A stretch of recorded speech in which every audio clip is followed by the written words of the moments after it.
Okay, so isang mabilis na video tayo para dito sa bagong entry-level phone ng Infinix. Ito yung Infinix Hot 70. Below 10K yung base variant nito. So, para sa mga naghahanap ng budget phones dyan, nood lang kayo at pag-usapan natin kung swak to sa'yo.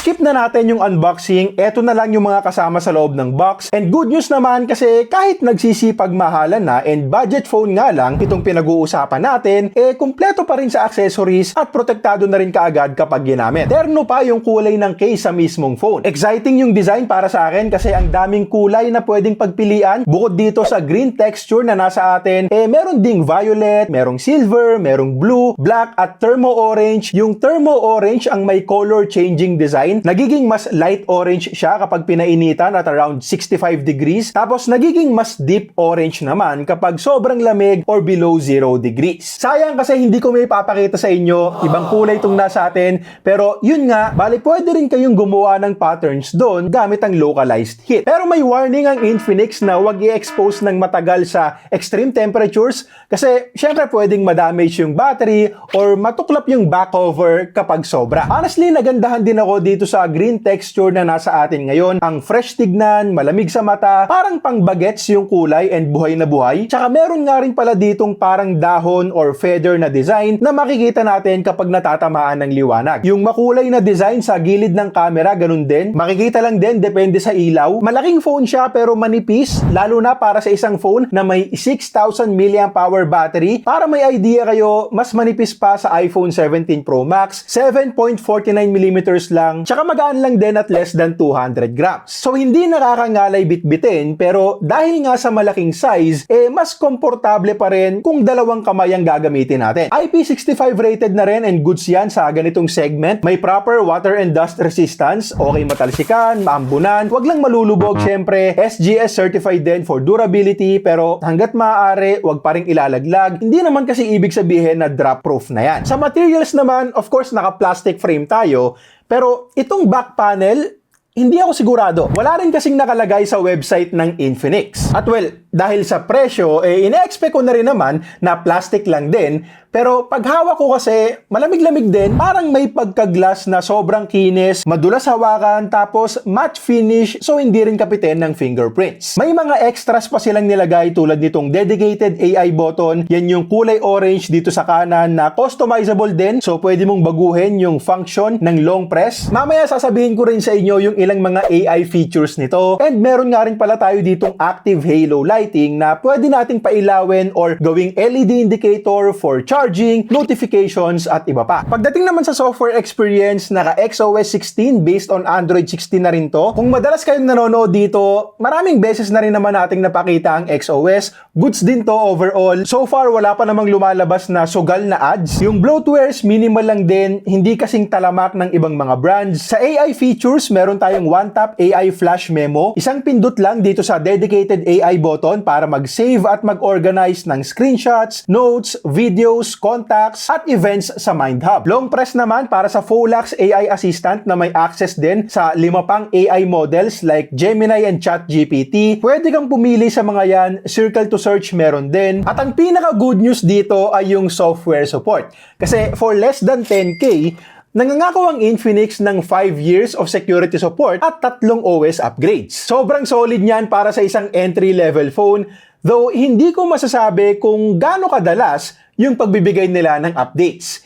Hindi na lang din para mag-expect ng monthly at take note nga rin pala na yung ilang mga AI features, security support at OS upgrades ay para lang sa variants na may 6GB of RAM pataas. Itong unit ko kasi ngayon ay yung lowest variant with 4GB of RAM lang and 128GB na internal storage. So, take note na lang din sakaling bibili kayo. At nga pala, good news naman na meron tayong micro SD card slot dito. Pwede hanggang 2TB. Kaya lang, sa mahal ng mga cards ngayon, malamang hindi rin ganun kadami yung bibili. Para sa chipset, gamit natin dito yung MediaTek Helio G100. At alam ko, G100 na naman. At tulad nyo, gusto ko na rin makakita ng mga mga mas bago. Pero ang realidad, isa pa rin naman to sa mga better options natin under 10,000 pesos. Over 500k yung Antutu benchmark score. I know, sobrang familiar nyo na dito. Alam nyo na yung aasahang performance. So, para na lang din sa mga hindi pa pamilyar, capable chipset siya para i-run yung mga everyday apps natin, mga social media apps, streaming apps, banking and productivity apps. Pero expect nyo pa rin yung occasional stutters, lalo na sa 4GB RAM na variant. Sa gaming, pwede rin basta yung mga less demanding titles lang, hindi para asahan sa Genshin Impact syempre. So, eto yung average FPS and max surface temps sa ilang mga games na sinubukan namin. Sabi ko nga kanina, malaki din yung battery dito, 6,000 mAh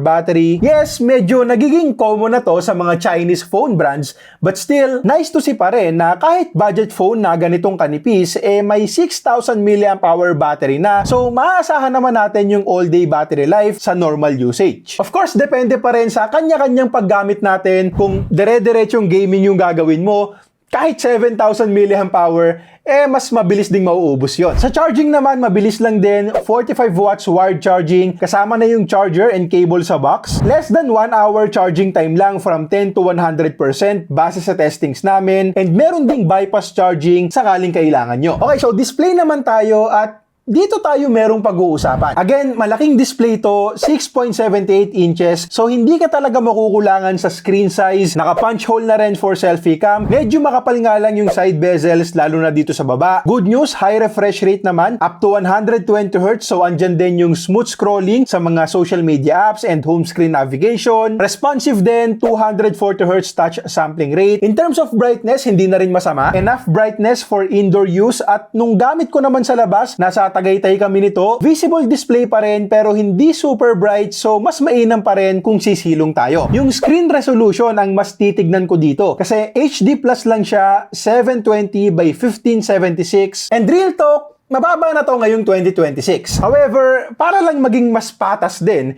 gusto kong sabihin yung mismong nakikita ko kasi sa unang bukas at nung hindi ko pa tinitignan yung spec sheet, hindi ko rin naman agad-agad napansin na 720p lang siya. Kasi hindi rin naman super pixelated tignan. Actually, dapat nga mas halata kasi ang laki ng screen tapos HD plus lang. So, nagplay ako ng anime at TV series sa Netflix side by side sa isang phone na may full HD plus resolution, at in fairness kasi hindi naman super halata yung difference. At maarte ako dyan ha. Ako yung tao na nanonood lang ng YouTube videos. Gusto pa at least 1440p yung screen resolution or yung playback resolution.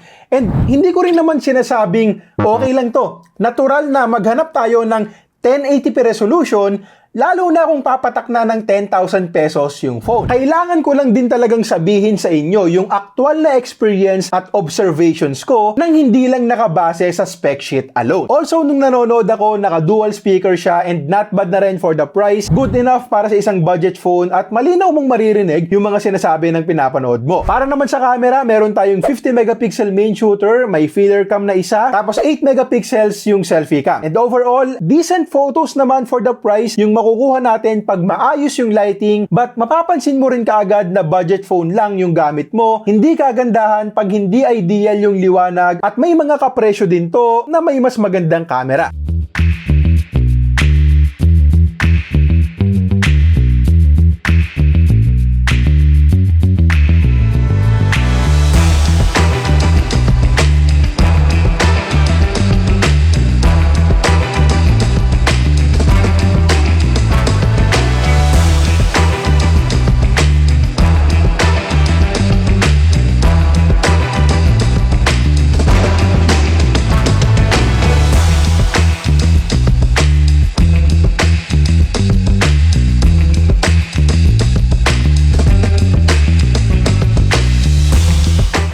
Okay, so Infinix Hot 70, starting price ay 7,999 pesos, pero may mga promo pa sila para makuha natin ng mas mababa. 7,499 yung 4128, may 3 months of Google AI Plus with 2TB of storage din sa mga bibili. At tingin ko may ibababa pa to kapag nadagdagan pa natin yung mga vouchers, so ilalagay ko na lang din sa YouTube shopping tab sakaling interesado kayo, dahil posibleng may YT vouchers pa para mas bumaba yung presyo. Hindi siya perfect, sakto lang talaga for a budget phone yung camera, 4G only lang, hindi naka-AMOLED at downside din yung HD Plus resolution, pero may mga panlaban din naman tulad ng 6,000 mAh battery, mabilis na charging, matagal na software support, micro SD card slot, dual speakers, yung fresh looking design, at yung Helio G100 naman ay good enough pa rin para sa mga day-to-day apps natin. Honestly, kumpara sa mga dating release ng Infinix, kahit na nasa budget category tayo, ramdam na rin yung price increase. So, kung titignan ko yung iba, hindi ito yung pinakamurang phone para sa ganitong specs, but at least malayo-layo pa naman sa Helio G82 17,000 pesos na level. Sana lang magkaroon pa ng additional vouchers sa iba't ibang mga platforms para mas bumaba pa yung presyo. At kung bibili ka man, at least yung may 6GB of RAM na rin kasi dun mo lang makukuha yung 3OS upgrades, 5-year security support at iba pang mga AI features na ino-offer ng Infinix. Okay, so yun lang muna para sa ngayon. Let me know sa comments kung anong tingin nyo dito. Tip nyo na sa amin yung like and subscribe at kita-kits tayo sa next video.